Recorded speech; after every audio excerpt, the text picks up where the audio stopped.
Hello students, welcome to Parul's classes. कैसे हो आप सब लोग? आई होप सब अपनी पढ़ाई अच्छे से कर रहे होंगे। तो चलिए फिर बिना टाइम को वेस्ट करे अपनी नेक्स्ट वर्कशीट स्टार्ट करते हैं और देखते हैं कि आज हमको क्या चीज़ सीखनी है। तो अपने पेन, नोटबुक, पेपर लेकर तैयार हो जाइए ताकि आप साथ के साथ लिख सके और क्लियरली आपको सारे कंसेप्ट समझ में आ जाएं, क्योंकि मैथ में आपको लिखना बहुत ज़रूरी होता है। तो इसलिए आप कोशिश ये करना कि जैसे जैसे मैं समझाती जाऊँ वैसे वैसे आप साथ के साथ लिखते रहना।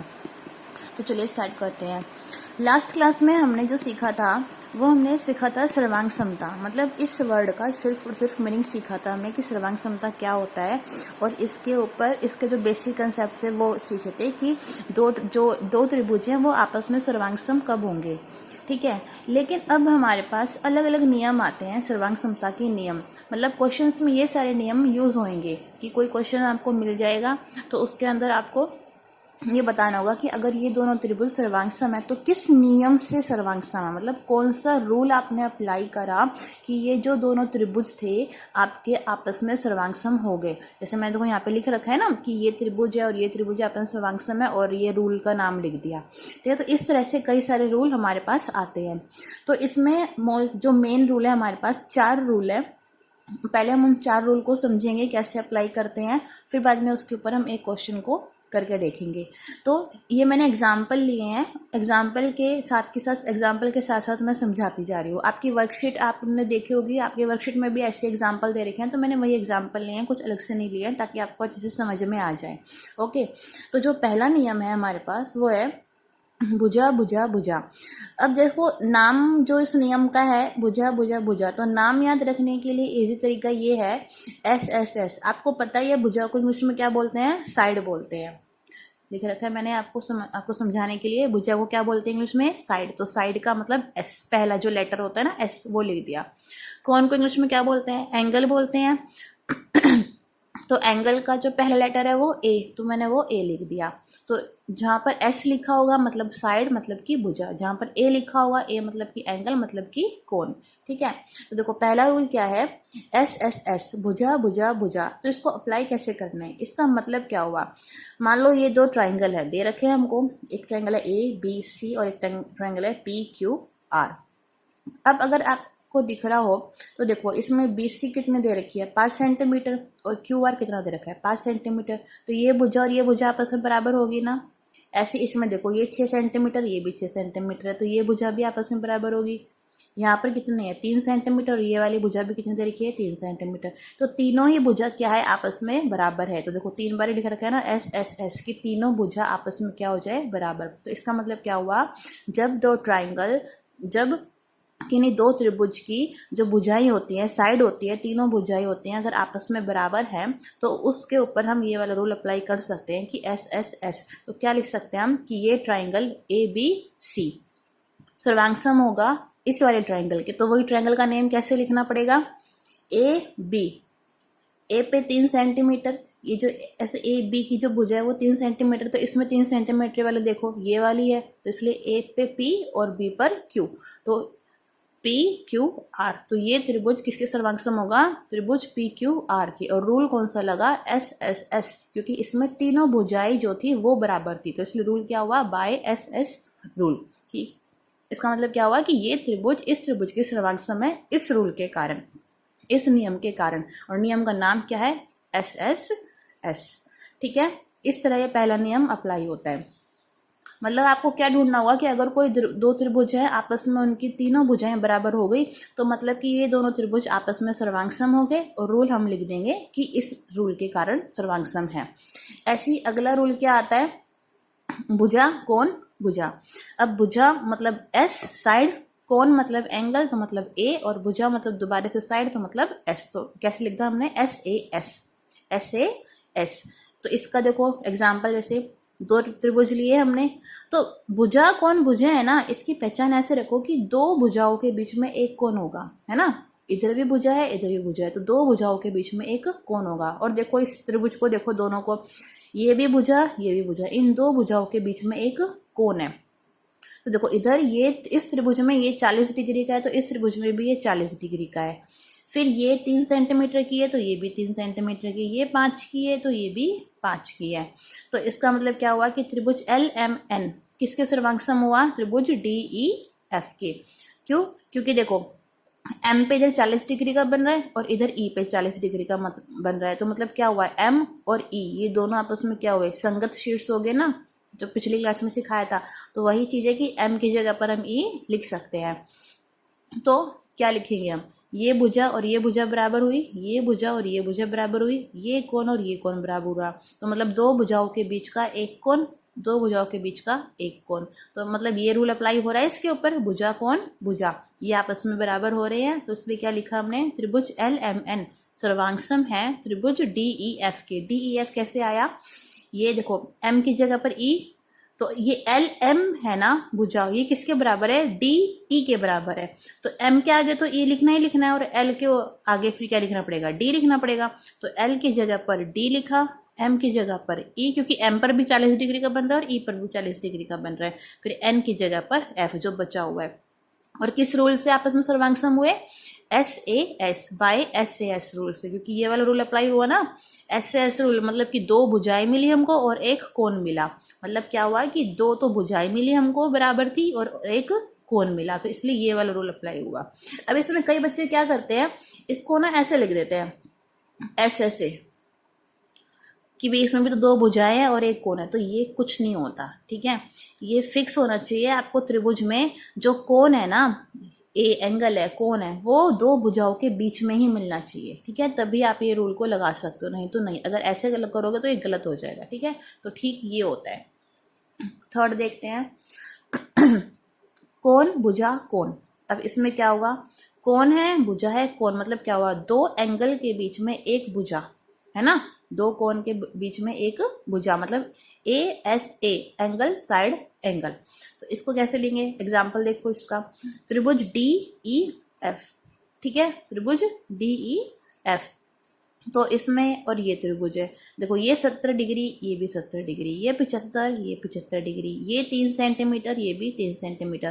तो देखो एक कोण बराबर है, फिर दूसरा कोण बराबर है, फिर इन दो कोणों के बीच की जो भुजा है वो भी हमको बराबर मिल गई। तो मतलब ये रूल हो गया ना, मतलब इस रूल में क्या था कि भाई दो कोणों के बीच की एक भुजा आपस में बराबर होना चाहिए, क्योंकि दो कोण बराबर होना चाहिए और उनके बीच की भुजा भी आपस में बराबर होनी चाहिए दोनों त्रिभुज के अंदर। तो देखो दोनों त्रिभुज में ये कोण और ये वाला कोण, ये वाला कोण, और ये वाली भुजा और ये वाली भुजा।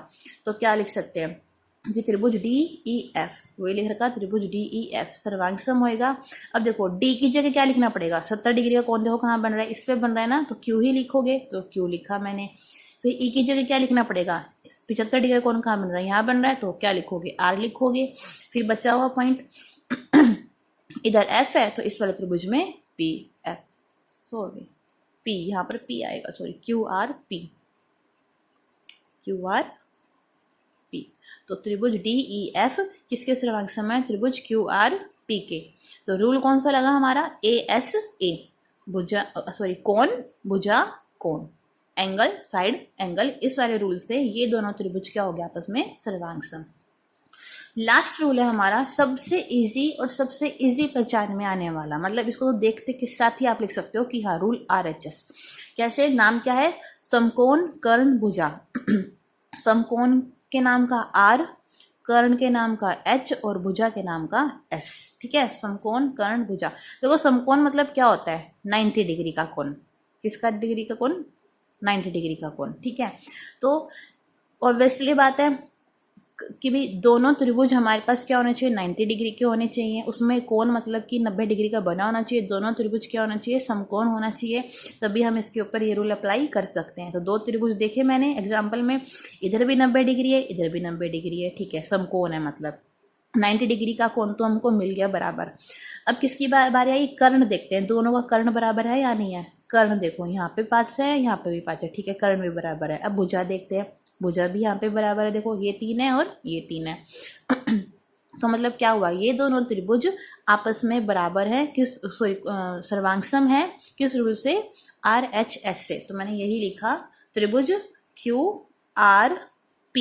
QRP सर्वांगसम है त्रिभुज। देखो आर पे 90 डिग्री का कोण बनाया ना, तो जहां आर लिखा होगा वहां पे हम सी लिखेंगे। देखो आर इधर बीच में है ना, तो इधर बीच में क्या आएगा, सी आएगा। तो ये ए सी, पहले क्या लिख रखा था क्यू आर, तो क्यू आर, और ये ए सी है, तो आर की जगह पे तो सी लिख दिया और क्यू की जगह पर क्या लिख दिया, ए। तो ट्रायंगल क्या बना, ए सी बी। इस रूल से, मतलब ये इस रूल से, बाय RHS रूल से ये दोनों त्रिभुज क्या हुए, आपस में सर्वांगसम। आपको लिखना ऐसे है कि त्रिभुज QRP सर्वांगसम है त्रिभुज ACB के बाय RHS रूल।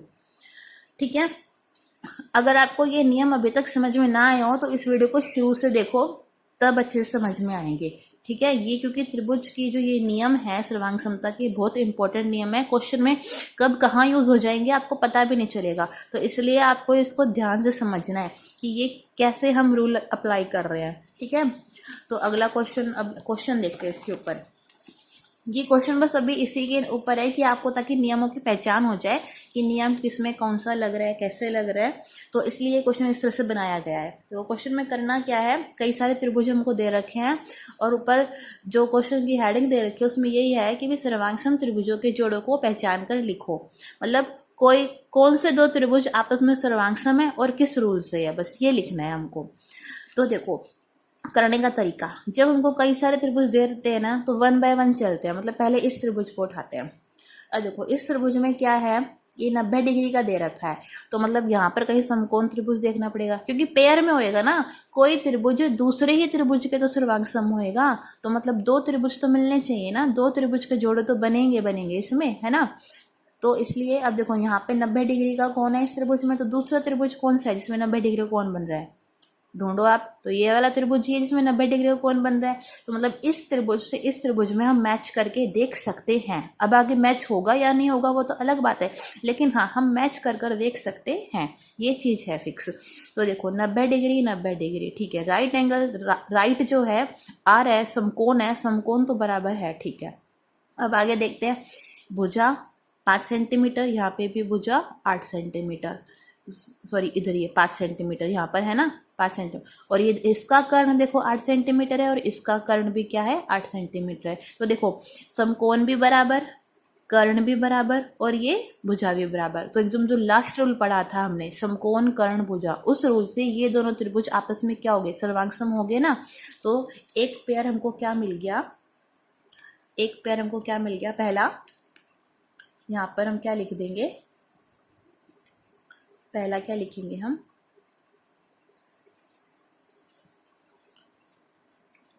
त्रिभुज। और देखो यहाँ पर क्या है, ABC। तो पहले इसका, इस त्रिभुज को लिख रही हूँ मैं, तो इस त्रिभुज का नाम तो मैं ABC ऐसे लिख रही हूँ बिना सोचे समझे। तो त्रिभुज ABC सर्वांगसम है किस त्रिभुज के। अब देखो जो 90 डिग्री कोण, 90 डिग्री कोण बन रहा है वो किससे बन रहा है, B पे बन रहा है ना। और इसमें देखो 90 डिग्री कोण किससे बन रहा है, N पर बन रहा है। तो जहाँ B है वहां क्या आएगा, N आएगा। तो मतलब बीच में तो क्या आएगा, N। ये तो फिक्स हो गया, ठीक है। अब ये देखो BC 5 सेंटीमीटर है। अब देखो यहाँ पर NM, ये 5 सेंटीमीटर है। तो मतलब कि C की जगह क्या आएगा, M आएगा। तो C लास्ट में है तो यहाँ पर M लिख दो। अब आगे A बचा खाली, यहाँ पे क्या बचा खाली O, तो ये आगे O आएगा। तो त्रिभुज का नाम क्या पड़ा, ONM। और किस रूल से हुआ, RHS रूल। बस इस तरह आपको करना है। सेकंड पेयर ढूंढते हैं हम उसके अंदर। सेकंड पेयर क्या होएगा, देखो अब मतलब ये त्रिभुज हमारा कर दिया हमने और ये त्रिभुज कर लिया, ठीक है। ये टिक मैंने इसलिए लगाया कि इन दोनों पे हमको वापस नहीं आना। अब दूसरा त्रिभुज देखते हैं, इस पे आते हैं। देखो इसमें देखो कोण भुजा कोण, तो इस तरह का देखो 135 डिग्री जहाँ बन रहा है और 30 डिग्री कहाँ बन रहा है, यहाँ पर है ना। तो देखो यहाँ पर भी कोण है, भुजा है, कोण है। तो कोण भुजा कोण वाला बन गया ना, एंगल साइड एंगल। हिंदी में लिखो, इंग्लिश में लिखो, कुछ फर्क नहीं पड़ेगा, आप कोण भुजा कोण भी लिख सकते हो, ठीक है। तो कोण भुजा कोण। तो ये त्रिभुज और ये त्रिभुज, देखो यहाँ पर भी कोण 30 डिग्री का, यहाँ भी कोण 30 डिग्री का। यहाँ भुजा फिर इनके बीच में जो आई वो 2 सेंटीमीटर की है, यहाँ पर भी जो इन दोनों के बीच में भुजा है वो भी 2 सेंटीमीटर की है। यहाँ 135 डिग्री कोण बन रहा है, यहाँ भी 135 डिग्री कोण बन रहा है। तो मतलब क्या हुआ, ये त्रिभुज और ये त्रिभुज आपस में क्या हो गए, सर्वांग सम। तो कैसे लिखोगे दूसरे पेयर में, वही त्रिभुज, इसका नाम कैसे भी दे दो आप, WVZ दे दिया मान लो मैंने, सर्वांग सम है किस त्रिभुज के। अब देखो W, यहाँ पे W है तो यहाँ पे क्या लिखो, देखो यहाँ पे W पे कितने डिग्री का बन रहा है, 135 डिग्री का ना। तो यहाँ पे देखो 135 किस पे बन रहा है, Q पर। तो क्या लिखना पड़ेगा, यहाँ पर हमको पहले Q लिखना पड़ेगा। अब यहाँ पे V है तो देखो यहाँ पे V पे कितना डिग्री का बन रहा है, 30 डिग्री का। तो अब यहाँ पे देखो 30 डिग्री का किस में बन रहा है, P पर। तो P लिखना पड़ेगा हमको। और फिर बाकी क्या लिखोगे, बचा हुआ, वहाँ पे बचा हुआ त्रिभुज का क्या है, R। यहाँ पे क्या लिख दोगे, R। और किससे है ये, बाय, मैं आपको हिंदी में लिख के बता देती हूँ कि हिंदी में कैसे लिखोगे, बाय कोण भुजा कोण। ठीक है, अगर आपको इंग्लिश का लर्न ना हो रहा हो तो आप ऐसे भी लिख सकते हो, कोण भुजा कोण। ठीक है, अब तीसरा पेयर ढूंढते हैं हम इसके अंदर। तो कौन सा त्रिभुज हमने करा था फिनिश, ये वाला और ये वाला, मतलब ये दोनों आपस में बाहर आ गए। ये टिक थोड़ा बाहर लगाना त्रिभुज के बाहर। ठीक है, ये मैं आपको समझाने के लिए लगा रही हूँ। ठीक है, आप पेंसिल से टिक लगा लेना ताकि आप ये नोट्स जो है वो खराब ना होए।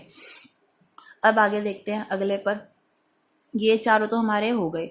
अब बारी आती है इसको लेते हैं, इनको देखते हैं। देखो इसमें क्या है, 5 सेंटीमीटर, 6 सेंटीमीटर, 6 सेंटीमीटर, मतलब तीनों भुजाएं क्या है, सिर्फ भुजा भुजा दे रखी है। तो ऐसा त्रिभुज देखो जहाँ भुजा भुजा दे रखी हो, ये दे रखा है, लेकिन इसमें क्या दे रखा है, एक 3 है और एक 5 है। कुछ भी नहीं मिला ना, 5 तो मिल गई लेकिन 3 नहीं मिली, तो मतलब ये तो होगा नहीं। चलो फिर इसमें देखते हैं। इसमें देखो, हाँ यहाँ पर देखो ये 5 सेंटीमीटर है, ये भी 6 सेंटीमीटर, ये भी 6 सेंटीमीटर है। तो मतलब इसमें कौन दे रखा है कोई बात नहीं, लेकिन हमको तो अभी भुजा ढूंढनी है ना। पहले तो हम भुजा ढूंढेंगे, भुजा वाला ट्रायंगल ले रखा है तो भुजा तो हमको मिल गई ना, 5 6 6। तो बस हमारा काम इतना ही है, इस त्रिभुज का पेयर ढूंढ रहा है, इस त्रिभुज का जोड़ा ढूंढ रहा है। तो वो हमको ये मिल गया, क्योंकि यहाँ पे 5 सेंटीमीटर है, ये भी एक भुजा सेंटीमीटर है, ये भी 6 सेंटीमीटर है, यहाँ भी 6 सेंटीमीटर है, यहाँ भी 6 है और यहाँ भी 6 है। तो ये त्रिभुज और ये त्रिभुज आपस में क्या होंगे, सर्वांग सम होंगे। लेकिन किस रूल से होंगे, साइड साइड साइड, भुजा भुजा भुजा, क्योंकि तीनों की क्या है, भुजाएं बराबर है ना। तो इस रूल से ये दोनों त्रिभुज क्या हो जाएंगे, आपस में सर्वांग सम। तो पहले इस त्रिभुज का नाम लिखना पड़ेगा, त्रिभुज GHI। इसका तो नाम हम कैसे लिख सकते हैं, सर्वांग सम है किस त्रिभुज के, दूसरे वाले। अब देखो इसको लिखने का तरीका वही, पहले क्या है 5 सेंटीमीटर GI। अब यहाँ पर 5 सेंटीमीटर कौन सा है, ये DE। तो क्या लिखोगे, DE लिखोगे, DE। अब बाकी बची हुई इधर तीसरा बचा हुआ क्या है, F। तो F लिख दोगे। बस रूल क्या बना, भुजा भुजा भुजा, हो गया ये। ठीक है, और लास्ट पेयर देखो फोर्थ, तो हमारा ये त्रिभुज और ये त्रिभुज भी हो गया।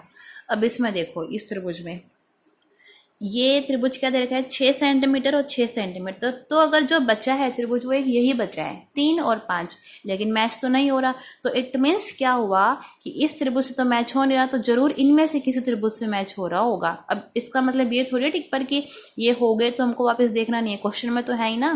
तो देखो इस त्रिभुज को इससे मैच करके देखो, यहाँ पर 65 डिग्री का कोण यहाँ बन रहा है, 65 डिग्री का कोण ये बन रहा है।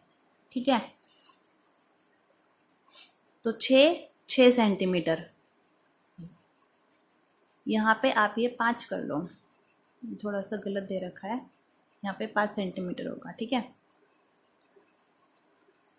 5 सेंटीमीटर। तो देखो 5 सेंटीमीटर 5 सेंटीमीटर, 6 सेंटीमीटर 6 सेंटीमीटर, तो 65 डिग्री। तो भुजा कोण भुजा, भुजा कोण भुजा। ठीक है, तो इस वाले रूल से क्या हो जाएगा, ये दोनों त्रिभुज क्या हो जाएंगे, आपस में सर्वांग सम हो जाएंगे। तो इन दोनों त्रिभुज का हम नाम इसमें चौथे रूल में लिख सकते हैं। तो त्रिभुज कौन सा है, DEF लिख दो, DEF सर्वांग सम है किस त्रिभुज के, इस वाले त्रिभुज के। तो देखो D की जगह यहाँ पे 65 डिग्री का इधर बन रहा है, तो इधर भी 65 डिग्री का बन रहा है, S हो जाएगा। डी की जगह क्या आ जाएगा, एस आ जाएगा। अब देखो डी ई 5 सेंटीमीटर है, इसमें 5 सेंटीमीटर कौन सी, एस टी, तो टी आ जाएगा इधर, और लास्ट में जो बचा हुआ है एच टी यू। ठीक है, देखो पहचाना कैसे, वही ना कि भी एक भुजा बराबर मिल गई, फिर कोण बराबर मिल गया, फिर दोबारा से भुजा बराबर मिल गई, तो दो भुजाओं के बीच में एक कोण, दो भुजाओं के बीच में एक कोण, तो मतलब ठीक है बराबर मिल रहा है हमको। तो क्या हो जाएगा कि भाई भुजा कोण भुजा, और इस त्रिभुज, ये त्रिभुज किसी से मैच ही नहीं हो रहा हमारा, तो ठीक है मत होने दो, क्या फर्क पड़ता है। ओके, तो इस तरह से ये दोनों त्रिभुज आपस में बराबर सर्वांग सम हो गए, किस रूल से हुए, बाय भुजा कोण भुजा। ठीक है, तो इस तरह से ये आपका क्वेश्चन कंप्लीट हो गया। इसमें हमने क्या जाना कि अलग अलग रूल्स कैसे अप्लाई करने और कैसे हमको खोजने हैं, कि रूल्स लगते कैसे हैं। ओके, तो आई होप आपको समझ में आ गया होगा। अगर ना आया हो समझ में तो वीडियो को फिर से दोबारा से देखना, ताकि आपको अच्छे से समझ में आ जाए, और साथ के साथ लिखना, तभी अच्छे से समझ में आएगा। नहीं तो वैसे आप देखते रहोगे, सुनते रहोगे वीडियो को, तो उससे कुछ फर्क नहीं पड़ने वाला। ओके, तो अपनी पढ़ाई अच्छे से करिए। Good day.